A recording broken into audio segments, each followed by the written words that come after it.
ಈ ಮುಂಗಡ ಪತ್ರದಲ್ಲಿ ಹಣಕಾಸಿನ ಮಂತ್ರಿಗಳು ಹೇಳಿರುವಂತಹ ಕೈಗಾರಿಕಾ ನೀತಿ ಮತ್ತು ಕೃಷಿ ನೀತಿ. ಕೈಗಾರಿಕಾ ನೀತಿನಲ್ಲಿ ಪರವಾನಗಿಗಳ ಪದ್ಧತಿ ರದ್ದು, ಆಮದು ನೀತಿಯಲ್ಲಿ ನಿರ್ಬಂಧಗಳನ್ನು ಕಡಿತ ಮಾಡಿರುವುದು,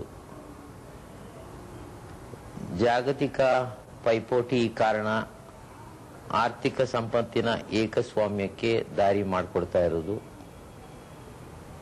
ಇದು ಆಧುನಿಕ ಸ್ವಯಂ ಚಾಲಿತ ಕೈಗಾರಿಕೆಗಳ ಸ್ಥಾಪನೆಗೆ ಪೂರಕವಾಗೋದ್ರಿಂದ ನಿರುದ್ಯೋಗದ ಸಮಸ್ಯೆ ಇನ್ನೂ ಉಲ್ಬಣ ಆಗುವಂತ ಸಾಧ್ಯತೆಗಳು ಇವೆ.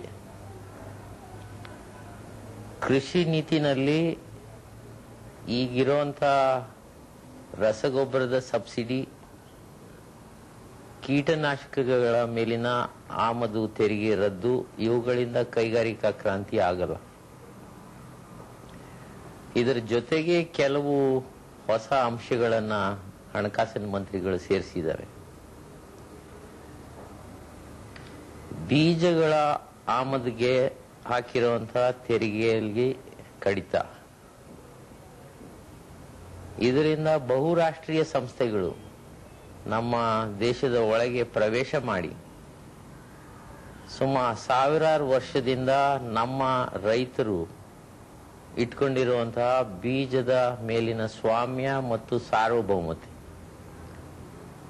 ಇದರ ನಾಶ ಆಗಿ ನಮ್ಮಲ್ಲಿ ಕೃತಕ ಬರಗಾಲಗಳು ಕಾಲಿಡುವಂತಹ ಒಂದು ಘೋರ ಬೆಳವಣಿಗೆಗೆ ಅವಕಾಶ ಮಾಡಿಕೊಟ್ಟಾಗಿದೆ.